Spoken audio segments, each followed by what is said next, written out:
More heat.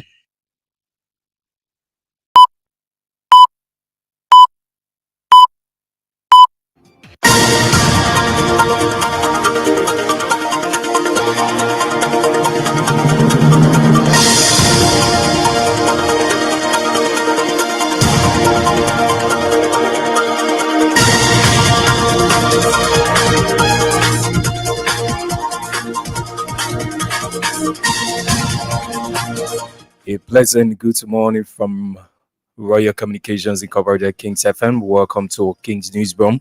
45 minutes of high grade balance and credible news about Liberia and the rest of our one word. Today is Friday, May 23, 2025. I'm Candidas Johnson presenting stories stopping the headlines. 24 active monkeypox cases confirmed by health authorities. National Public Health Institute of Liberia Director General Dr. Chris Young says there's no reported death, but warns citizens to follow preventive measures. Asset and Property Retrieval Task Force reports 28 high-profile corruption cases actively investigated with sufficient evidence. Task Force head Councillor Clark Martin reveals that 17 cases are nearing completion for court action.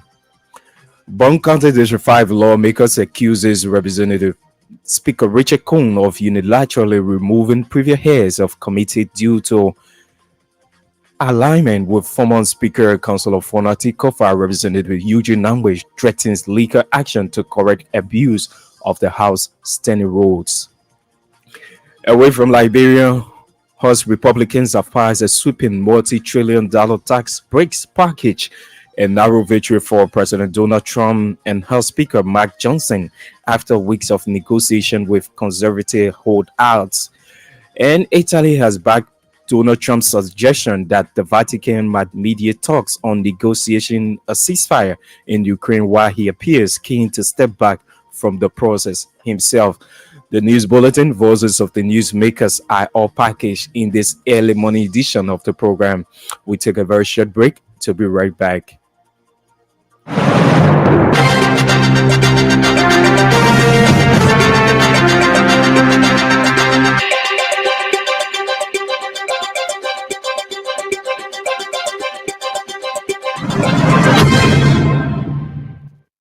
Many thanks for being there and welcome back.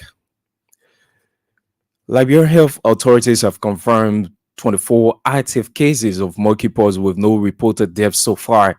Addressing Mika regular press briefing Thursday, NFIL Director General Dr. Chris Nyan called on Liberians to follow all preventive measures and look out for the virus symptoms. Dr. Nyan noted that although health authorities are doing everything possible to curtail the rapid spread of the virus, citizens must report signs and symptoms to ensure a holistic fight. The National Public Health Institute of Liberia, but at the same time admonished the media to join ranks with health authorities in the fight against the virus. He further mentioned that upon taking office at the NFIL, Liberia recorded its first monkeypox case in Sino County. Neighboring country Sierra Leone has 1,904 active cases with 14 deaths, according to health authorities. The Asset and Property Retrieval Task Force of Liberia says it has launched a 28 active investigation case, particularly in high-profile corruption cases. Reporting to members of the House of Representatives Thursday, the task force chairperson, Councillor Edward Clark Martin, noted that cases being investigated involve business institutions, corporate entities, private individuals, and former government officials. Councillor Clark Martin disclosed that 27 of the cases surround thefts and economic sabotage, adding that 17 are nearing completion for court action. He further mentioned that investigators have traced and identified several government lands and properties that are illegally occupied. According to him, 30 suspicious properties believed to have been acquired using stolen government funds are under investigation, supported by what he called sufficient evidence. The Asset and Property Retrieval Task Force of Liberia head said through international partners in the United Kingdom and Europe, there are ongoing efforts to trace stolen Liberian assets in foreign banks. Councillor Martin, however, declined to name individuals or institutions involved, citing the sensitivity of ongoing investigations. The House of Representatives summoned the task force was triggered following a communication addressed to plenary by Maryland County District 1 Representative Pete Majuri requesting the appearance of the Asset Recovery Task Force to make an official report. Broom County District 5 Representative Eugene Colley has sharply criticized House Speaker Richard Cohn over his recent appointment of committee heads at the lower house. Representative Colley accused Speaker Cohn of unilaterally removing previous heads of committees due to their alignment with former Speaker Councillor Fonati Kofa. He noted that the appointment of new heads to various committees is in violations of the House rules, which states that once a member is appointed, he or she is automatically given the authority to head the committee for the period of 3 years, unless in the case where the rule is suspended by two-thirds members of the House. The Brown County lawmaker further noted that members of the House of Representatives are disenchanted or who are disenchanted are expected to take legal action to ensure the right things are done in accordance with the House standing rules. He added that the elections of Representative Richard Cohn as Speaker has followed worse intentions and disunity at the House of Representatives. Colley also termed recent meeting with President Joseph Boakai as a mockery to members of the House of Representatives and the press, describing it as photo-taking gathering rather than discussing suspension issue. According to him, they were misled by Deputy Speaker Thomas Fowler, Speaker Richard Cohn regarding the meeting with the president. He further noted that since the lifting of their suspensions, they are yet to receive their salaries and benefits as promised. He made their sessions on Wednesday on King's FM nighttime flagship program face the issues. ArcelorMittal Liberia has formally commissioned a newly rehabilitated bridge to connect the company's facility to Buchanan City. The bridge is situated at 2.5 kilometers along ArcelorMittal Railroad Corridor. Speaking at the dedication ceremony on Thursday, Marcus Wule, ArcelorMittal Liberia head of sustainability and external affairs, said the 700,000 United States dollars investment is part of ArcelorMittal's commitment to improving infrastructure and facilitating free movement for the people of Grand Bassa County.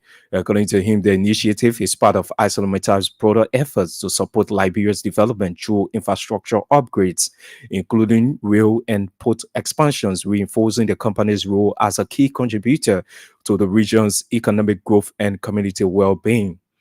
The reconstruction bridge project began in December and was carried out by the Liberian-owned Atlantic Engineering and Construction Company to address the bridge deplorable condition that has posed risks and inconveniences for residents and ArcelorMittal workers. The bridge dedication ceremony brought together county leadership, ArcelorMittal management, and residents of nearby communities.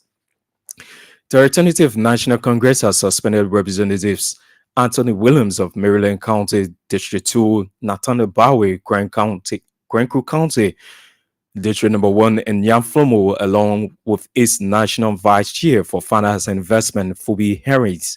In a statement released Thursday, ANC's secretariat informed the public that it has officially suspended the 4 individuals from the party for a period of 6 months.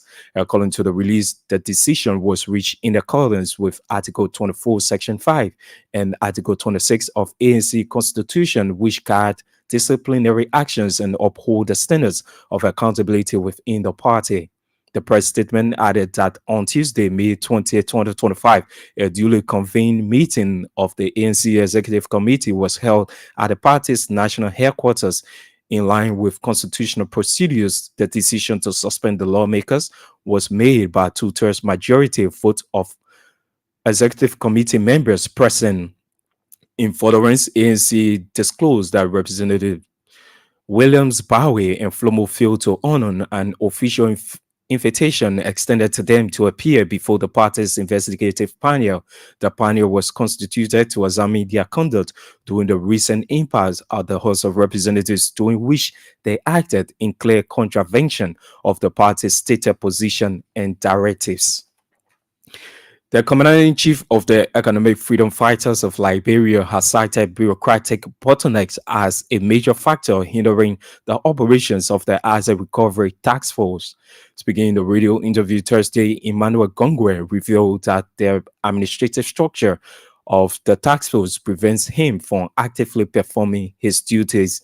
He further disclosed that the task force lacks a comprehensive work plan to guide its operations, adding that members are often afraid of being bullied by public perception. Kongwe, a former member of the task force, stated that there is sufficient evidence to hold officials of past administration accountable for allegedly siphoning public assets. He lamented that the task force is doing little to address cardinal issues. Recounting his time with the task force, Kongwe said he was merely placed in an office with no clear responsibilities and action plan, stating that he was just playing with papers while serving his role. He explained that his efforts to go after former officials accused of misappropriating public assets was obstructed, noting that the working environment did not align with it ideals and principles of situations that automatically led to his resignation. A group under the banner Women's Wellbeing Initiative Liberia and Painesville City Corporation have signed a 2-year memorandum of understanding aimed at addressing issues that affect young women and girls in Liberia.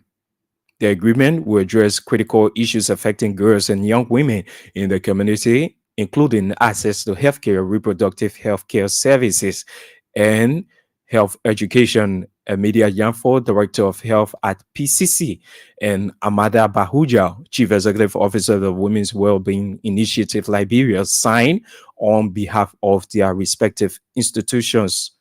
The partnership underscores a shared commitment to empowering girls and young women through comprehensive health programs, awareness campaigns, and community outreach initiatives. Women's Wellbeing Initiative Liberia Chief Executive Officer Amada Pajuja expressed excitement for the partnership, emphasizing its potential to make a lasting impact on the lives of many young women and to foster gender equality within the city. The acting country director of the United Bond County Association in Americas, Ruben Dolo, has extended our support to the Rainbow Town Orphanage Home in celebration of his birthday. Speaking in an interview Thursday, Dolo said he was moved to act after hearing an appeal for assistance from the orphanage caretaker via a local radio station. As part of the donation, Dolo delivered several essential food items, including bags of rice, cooking oil, and other supplies to support the daily needs of the orphanage children. He emphasized the need for continued support for the orphanage, noting that the children rely heavily on community and organizational assistance to survive and thrive. The United Bond County Association in America's official called on other well-meaning individuals and organizations to extend similar gesture to vulnerable groups across the country. The National Muslim Council of Liberia has embarked on a series of activities in preparing over 500 migrants or pilgrims who have expressed interest for the trip on pilgrimage to Hajj 2025 in Mecca, Saudi Arabia. The Secretary General of the Council, Kuku Reeves, disclosed that as part of preparation, medical doctors have begun screening prospective pilgrims in order to ascertain their medical conditions. Reeves told journalists during a press conference in Concord Town Thursday that due to the huge number of pilgrims, the screening is taking place at 3 locations. According to him, on Saturday, the council will embark on the 2-day orientation workshop for the pilgrims in order to acquaint them with the trip, the weight of the luggage each pilgrim is entitled to, the currency, and the condition their money should be in. Coco Reeves is therefore appealing to relatives of those other pilgrims to ensure that they keep a little distance from the scene of the screening and other activities. And a senior student of the J.J. Roberts United Methodist School has instituted a 300,000 United States dollars lawsuit at civil law court against the Dean of Student Affairs, Dolo Moba, and the school authorities after Dean Moba reportedly damaged his left eye. Student Richard Ware, 21, accounts action of damage for wrongful action, among other things, accused Dean Dolo Moba of using a wooden stick to hit his left eye on the school campus that accused or that has caused serious damage since December 2024 up to now. The Moba's alleged action, according to our judicial correspondent, was triggered by student Richard Square reaction on a female student doing an election campaign on the school campus where they had better changes in December of 2024. Though the matter was reported to the Liberia National Police, but Police Inspector General Gregory Como took seize of it and reportedly instructed his investigators to disregard the matter and later provided 50,000 Liberian dollars to the victim's parents. Our judicial correspondent revealed that since a surgery was done on the student's eye, he is now experiencing unclear vision, distorted images, and lines appearing and disappearing. The student's account to the court, according to our judicial correspondent, has compelled the assigned judge at Civil Law Court in Montserrat County to issue a writ of summon for J.J. Roberts United Methodist School Board of Trustees and School Principal Samuel Saba, along with the Dean of Student Affairs, Dodo Moba, to appear before the court on or before May 31, 2025. The new bulletin will take a very short break. When we come back, we'll bring you the developments followed by voices of the newsmakers.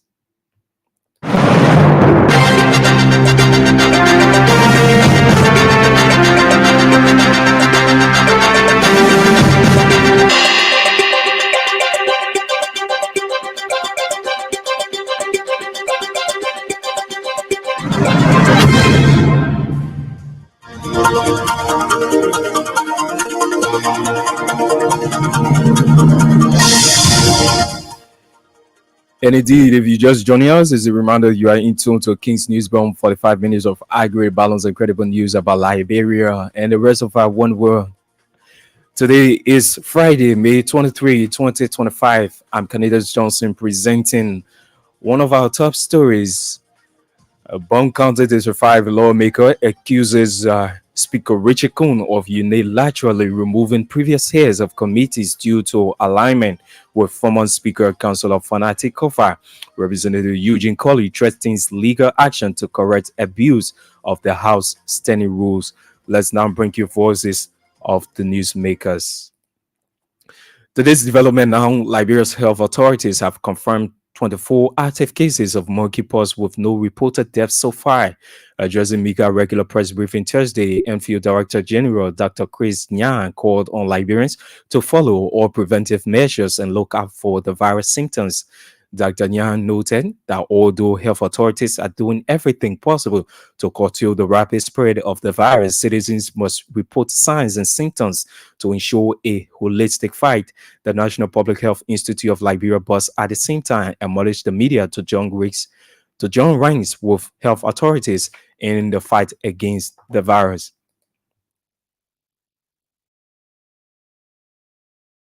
We also had a press conference just to treat it. That is why when someone has those symptoms and they lie down on a bed for some time, or they take out with a particular towel, or they drink from a cup, or they touch certain surfaces, those viral particles are left in those places. And when you, who is a normal, quote-unquote normal, healthy person, come into contact with those surfaces, or the very person, then that's how you contract the virus. So the virus is mainly spread by contact, for which we give the regulations from the health and public health standpoint that when you see these symptoms on anybody, any of the family members, please do all of us a favor of not lying down beside that person or lying on the same bed the person lying on, kicking down with the same towel, drinking from the same cup, or city within the same surface around the same surfaces that is for public health institute using telephone number 4455. Because of internet connectivity and signal transmission, you may experience some glitches, and because of the influx of the current situation, this monkeypox virus outbreak was declared by the WHO and the Africa CDC, the Africa Centers for Disease Control and Prevention, as a public health emergency of international concern and security, respectively. And that was in August 2024. He's the Director General of the National Public Health Institute. They're speaking, Dr. Chris Nya. The Assets and Property Retrieval Task Force of Liberia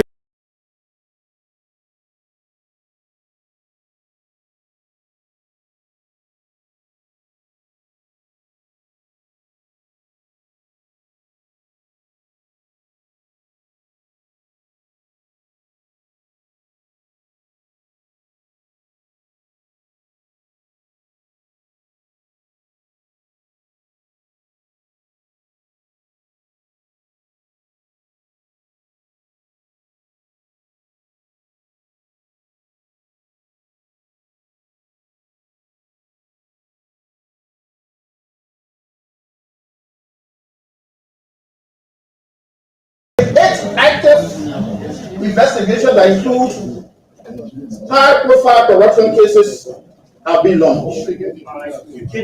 Following the following corporate entities, business institutions, private individuals, current and former officials of government. The fact here is that Arab was successful enough to have acquired these cases under his jurisdiction, and we were fortunate with the level of evidence gathering, intelligence, and surveillance that we conducted on the cases.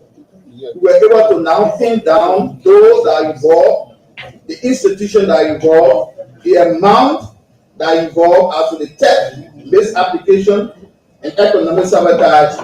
We believe, honorable members, honorable presiding officer, that this is an achievement for the Liberian people for the mere fact that we're able to bring 27 cases that bore us on theft and economic sabotage and are now undergoing investigation. As we speak, the names that we cannot call are currently being invited at the Arab headquarters and are now answering questions.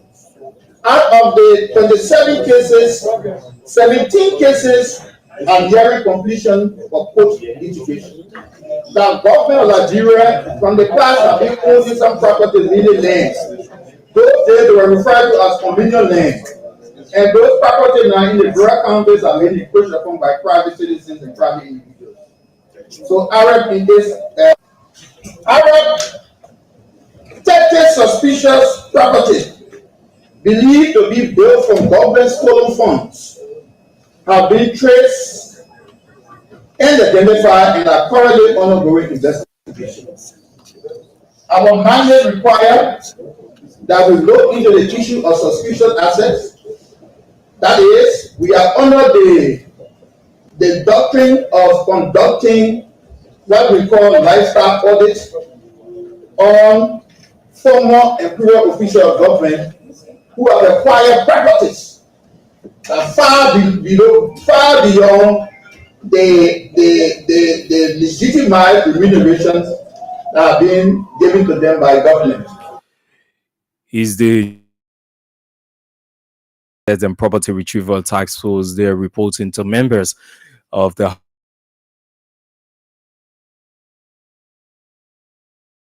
District 5 Representative Eugene Colley has sharply criticized House Speaker Richard Cohn over his recent appointment of committee heads at the lower house.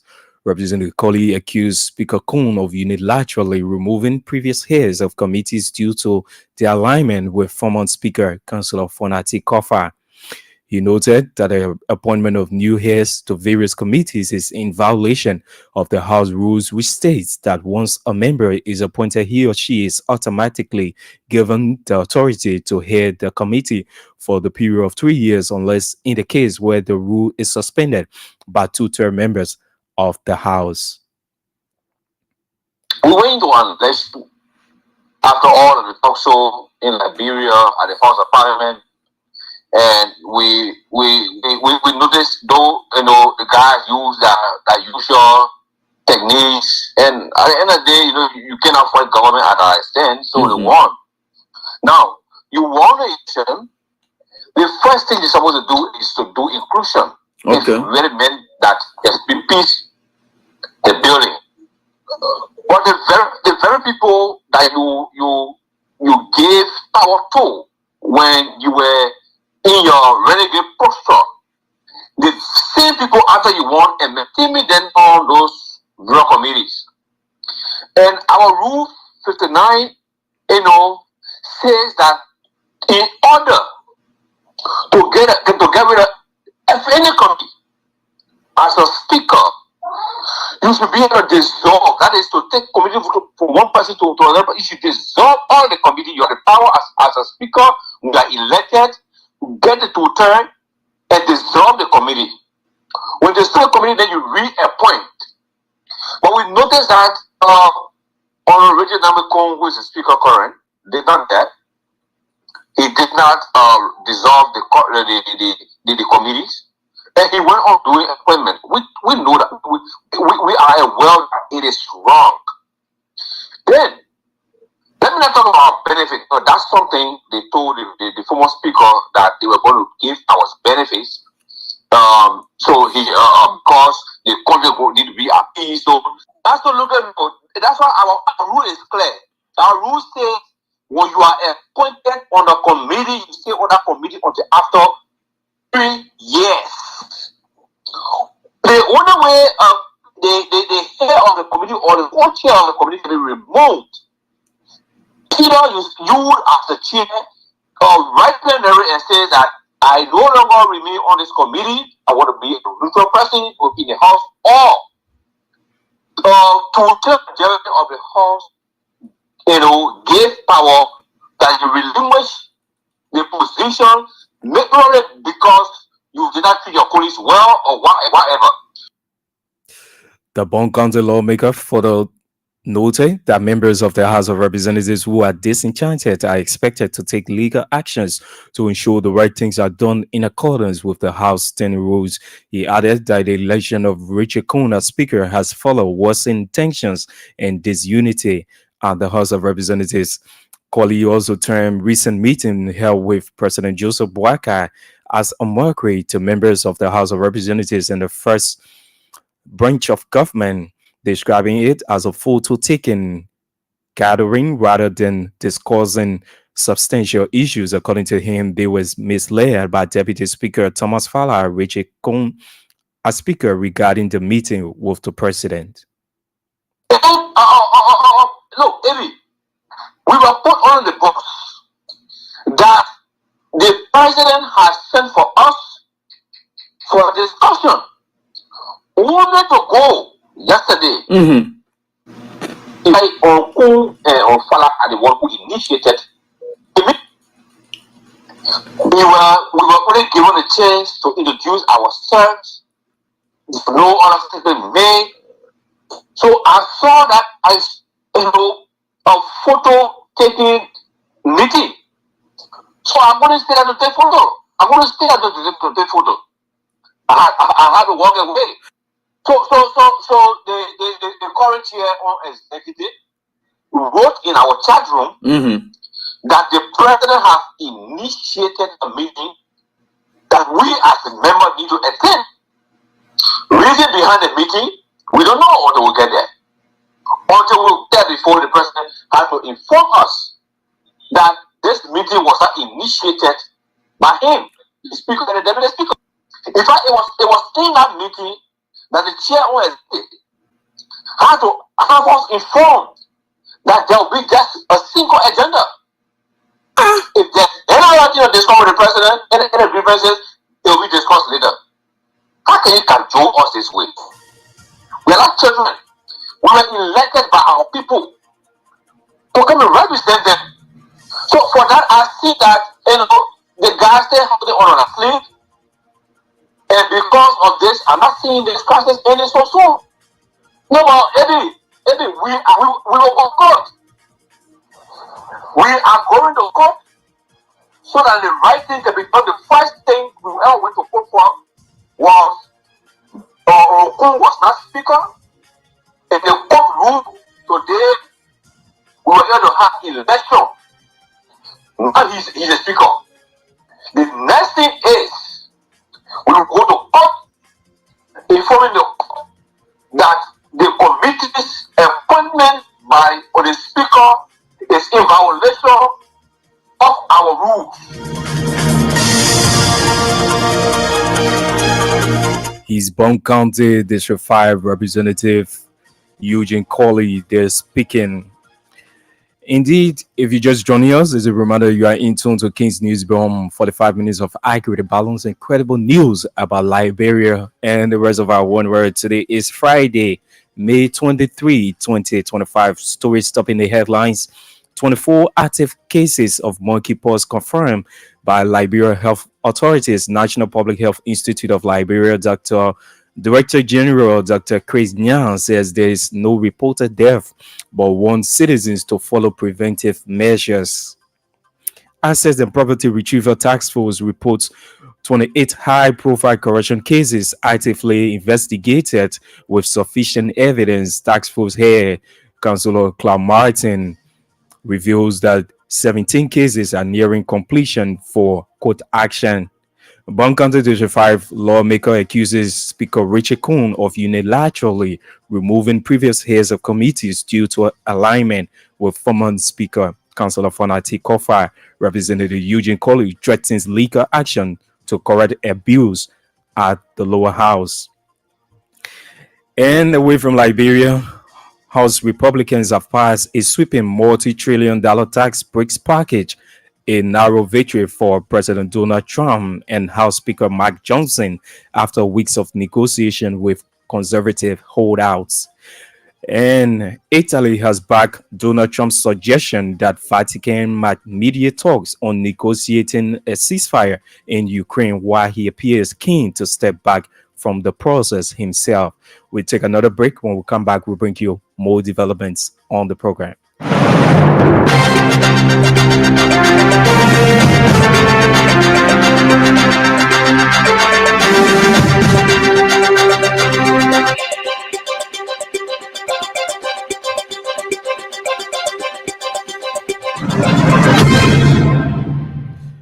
Welcome back. ArcelorMittal Liberia has formally commissioned a newly rehabilitated bridge to connect the company's facility with Buchanan City. The bridge is situated at 2.5 kilometers along ArcelorMittal Railroad Corridor.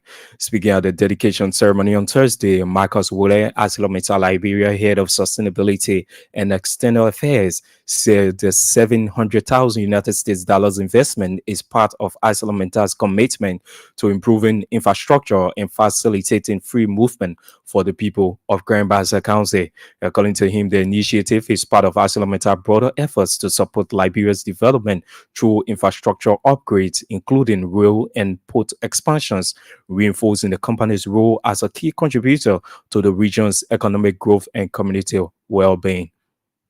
The real yard and so for one of you. Working with the county superintendent, governor of Liberia, the Minister of Public Works, Mr. Gus Snowden. So we were able to achieve this important milestone and so forth. So the bridge is open, it's ready. I'm going to give you some specifics about the bridge and so forth. And the road, I'm very proud of the road, the work that we've done. Where's Marco was Kuso. Giving a lot of hard time, trying to get him moving and so forth, one of you. But and we have to, where's Moba, Topa, okay? We have to take all the pressure from them. Bring it in and say the thing here. But it was a very important feat. So the man who is paying for the road work through his budget and everybody, Eric and Marco and so forth, I want to thank you. But why are we doing this? We're doing this because this road is a very important public access route, and it's important that it is reopened. I know there are additional requests from the government, for the paving of the road. Consider this request, and we're looking into it. But for now, I'm happy to say that the road is now 24/7 pliable, and but there are safety concerns and requirements that this bridge will people who use this bridge will have to adhere to. I think there's a maximum tonnage capacity, and please work with the police, cooperate with the police, and this is with the public. Cooperate with the police and our own people. When they tell you that 5,000 ton can come on the bridge, 5,000 ton will not come here. The commander-in-chief of the Economic Fighters of Liberia has cited bureaucratic bottlenecks as a major factor hindering the operations of the Asset Recovery Task Force. Speaking in a radio interview Thursday, Emmanuel Gongwe revealed that the administrative structure of the task force prevents him from actively performing his duties. He further disclosed that the task force lacks a comprehensive work plan to guide its operations, adding that members are often afraid of being bullied by public perception. Gongwe, a former member of the task force, stated that there is sufficient evidence to hold officials of past administration accountable for allegedly siphoning public assets. Yeah, I'm proud that I left the Azure. It was one of those jobs that I really love. I was passionate when I went to the Azure Recovery because I believe that the Weird administration did so much harm to the country. And I felt the Azure Recovery was one of those platforms necessary to begin to fight corruption, to begin to fight poverty, because when you fight corruption, you fight poverty. But when we got there, it was totally different thing. The administrations of the organization were very poor. People were not interested more in investigation. People were interested in grandstanding. And I was not interested in grandstanding. There's no reason why up to now people like George Weah are not being investigated. There's no reason why. George Weah should have been investigated. George Weah should be appearing before the Asset Recovery team. Samuel Wolokot and the rest of other people should be before the Asset Recovery team. There are a lot of people in the CDC that should have been appearing before the Asset Recovery team. There is no justification for George Weah to build all the condominium in a single year, and nobody cares to investigate that. When we took over, there were friends from LSCC who came in, and they were prepared to give us information. There were friends from the GSC who came in, and they were prepared to give us information. There were Liberians coming in and showing up pictures and videos. Liberians were willing. In fact, I was having regular meetings with Liberians, ordinary Liberians, who were willing to give us information on the fight against corruption and those property that people acquire. In one of those main things, there was a guy, because the investigation is going on, so I will keep his privacy. He works at the Ministry of Foreign Affairs under the Weah administration. That guy was so brave.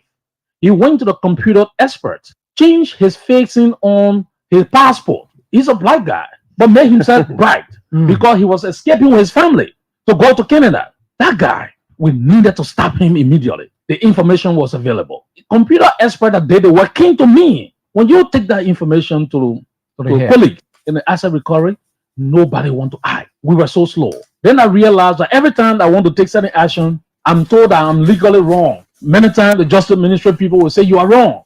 This action you want to take is wrong. And I was internal chair on physical Asset Recovery, meaning all the houses Georgia built and all the wanted a forceful team. I wanted a team where we would care less about Georgia status, we would care less about minister status, we would care less about representative status. We will go after people because they are like. I was told that I was legally wrong. In minutes of my engagement, I was legally wrong.